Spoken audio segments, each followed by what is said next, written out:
Hey everybody, welcome back to Video Game Esoterica, and we got a brand new series starting for you guys today, and we're calling it IGS PGM Pandemonium. Because the PGM is an awesome platform, so similar to the Neo Geo, yet slightly different, I definitely wanted to talk about it on the channel. So what we're going to be doing is, the first episode as always, is going to be a hardware overview and a trailer of all the games we're going to be talking about, and in the next 8 weeks we're going to be showing you 8 amazing games on the PGM that you maybe have never played before. But as usual, I love making trailers for the season, so go ahead and enjoy it, and I'll be back in about 30 seconds.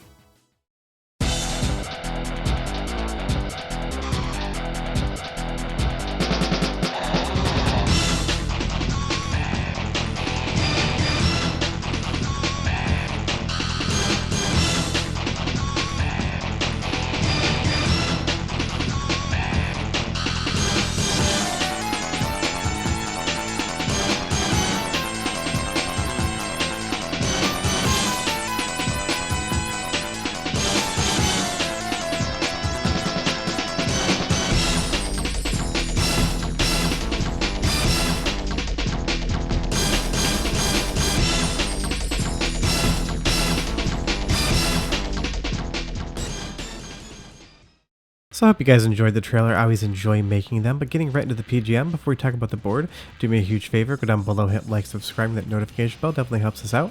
And if you feel so inclined and want to support the channel, we got a Patreon link down there as well.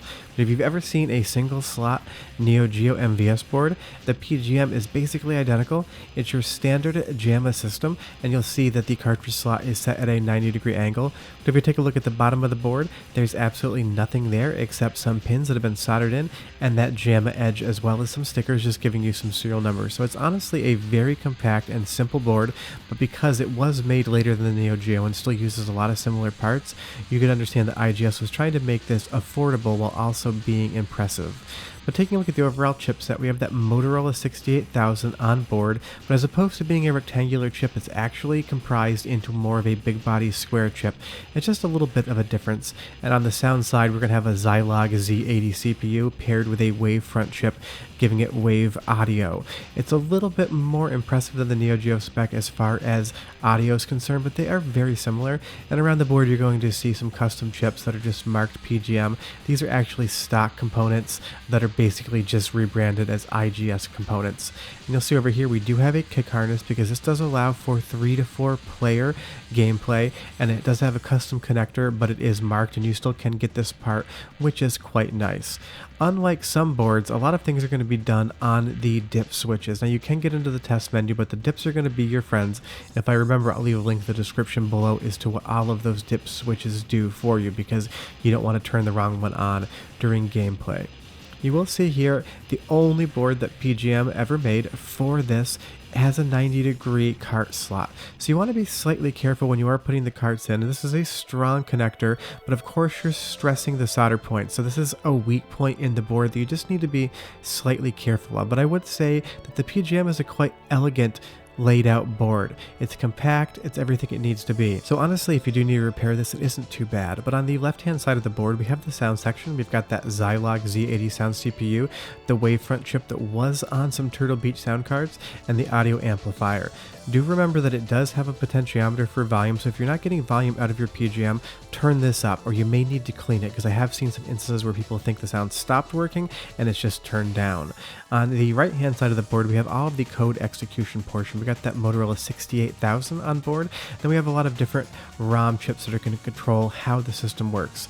Now as far as how much RAM's on board, I have absolutely no idea. There is no spec sheet for it, and the RAM chips are not pulling up codes for me online, so how much RAM does it have?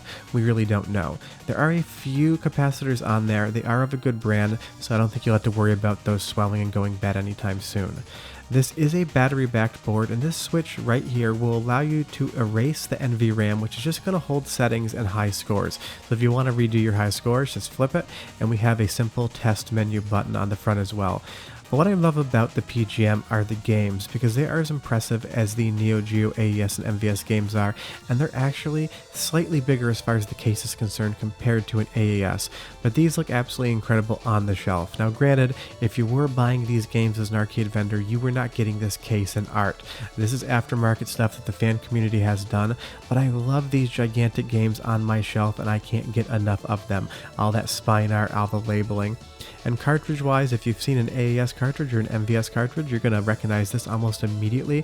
It's the same setup. It's a dual PCB internally, just with a bunch of ROM chips. I'm not going to take it apart because it's not that interesting to look at, but it is keyed on one side, which is very convenient.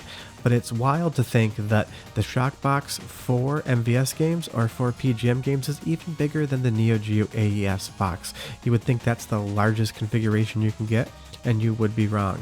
Now, one difference is you will see that the AES boards versus the PGM boards, in the middle of the AES, they are not broken, where on the PGM side, they do have keys in the middle, and this allows you to make sure you don't slot them in backwards. It'd be really hard with a Neo Geo cart too, but I'm surprised what people manage to do.